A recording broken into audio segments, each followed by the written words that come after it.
விஜய் அவர்கள் மறைந்த விஜயகாந்த் போல உறுதியாக தாக்கத்தை உருவாக்குவார். அந்த தாக்கம் ஆளுங்கட்சியாகிய திமுகவிற்கு மிகவும் பெரிய பாதிப்பை ஏற்படுத்தும். எப்படி விஜயகாந்த் 2006 தேர்தலில் போட்டியிட்ட போது அப்போது ஆளுங்கட்சியாக இருந்த எங்களுக்கு பாதிப்பை ஏற்படுத்தியதோ அதுபோல ஏற்கனவே மக்கள் குமுறி கொண்டிருக்கிறார்கள். எப்பொழுதுமே திமுக ஆட்சி இருக்கிறப்ப மக்களுடைய எதிர்ப்பு ஒரு அமைதி புரட்சியாக வெளிப்படும். 2001 தேர்தலுக்கு முன்ன அப்படிதான் இருந்துச்சு, 11க்கு முன்பும் அப்படிதான் இருந்துச்சு, இப்ப 26 தேர்தலுக்கு முன்பும் அதே தான். தமிழ்நாடு முழுவதும் அனைத்து தரப்பு மக்களும் யாருக்கும் பாதுகாப்பு இல்லாத சூழ்நிலையில இந்த ஆட்சி முடிவுக்கு கொண்டு வரப்பட வேண்டும் என்பதிலே மக்கள் உறுதியாக இருக்கிறார்கள். அது தேசிய ஜனநாயக கூட்டணிக்கு சாதகமாக இருக்கும். விஜய் அவர்களின் ஃபேக்டர் ஆளுங்கட்சியை பெரிதும் பாதிக்கும். இந்த தேர்தலில் சொற்ப ஓட்டுகளே நிறைய தொகுதிகள் வந்து முடிவு செய்யப்படும் நிலையில இது மாதிரியான இல்லைங்க, இதெல்லாம் ஒரு பொதுவெளியில இருக்கிற செய்திகள் தான். நீங்க தேர்தல் முடிஞ்சது பாருங்க. எப்பயுமே தமிழ்நாட்டில் வந்து மக்கள் அங்க சென்னையிலேருந்து கன்னியாகுமரி வரைக்கும் ஒரே மாதிரி தான் வாக்களிப்பார்கள். அது ஆளுங்கட்சிக்கு எதிராக இன்னைக்கு திமுகவுடைய வரவு ஆளுங்கட்சிக்கு வாக்கு வங்கியை பெரும்பாலும் அது வந்து குறைக்கும்.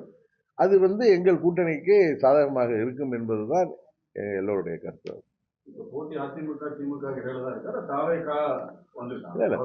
தாவேகா தலைமையில ஒரு அணி அமைந்திருந்தால், பலமான கூட்டணி அமைந்திருந்தால் அது வந்து போட்டியாக இருக்கும். நான் முன்னே சொல்லியிருக்கேன். ஆனால் தாவேகா பொறுத்தவரை திரு விஜயகாந்த் அவர்கள் ஏற்படுத்தியது போல ஒரு பாதிப்பை ஏற்படுத்தக்கூடும் என்பதுதான். அது ஆளுங்கட்சியாக இருக்கிற திமுகவுக்கு உறுதியாக பாதிப்பை ஏற்படுது. அதனாலதான் திமுக வந்து பாத்தீங்கன்னா முன்னதை விட அதிக தொகுதியில் நிற்கிறாங்க. இன்னொன்று வந்து பல கட்சிகளை சேர்த்துட்டு இருக்காங்க. அவங்க உண்மையாகவே பலமா இருந்து அவங்க ஆட்சியின் சாதனைகள்ல அவங்க நம்பிக்கையோடு இருந்தா 26 கட்சியை கூட்டணியில சேர்க்க வேண்டிய அவசியம் இல்லை என்பதுதான் எல்லோருடைய கருத்தும். திமுக முதல்வரும் சரி, துணை முதல்வரும் சரி, அவர்கள் டெல்லிக்கும் தமிழ்நாட்டுக்குமான போட்டின்னு சொல்றதே அவங்க வந்து எவ்வளவு பயத்துல இருக்காங்க. அவங்களுடைய பணபலம், அவங்க என்னதான் ஏழை எளிய மக்களை விலை கொடுத்து வாங்கலாம்னு நினைச்சாலும் இந்த தேர்தலில் உறுதியாக 2001 போல 2011 போல திமுக அணி தோல்வி வரப்போது உறுதி.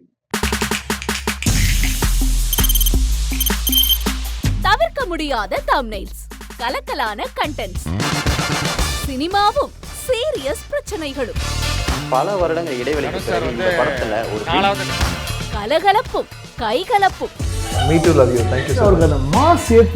போயிட்டே தான் இருக்காரே தவிர பிரேக்கே இல்லாமல் பிரேக்கிங் நியூஸ் சொல்லும் தந்தி டிவி ஆப். இன்ஸ்டா தலைமுறை வரை இறங்கி அடிக்கும் தந்தி டிவியின் டிஜிட்டல் எக்ஸ்க்ளூசிவ்.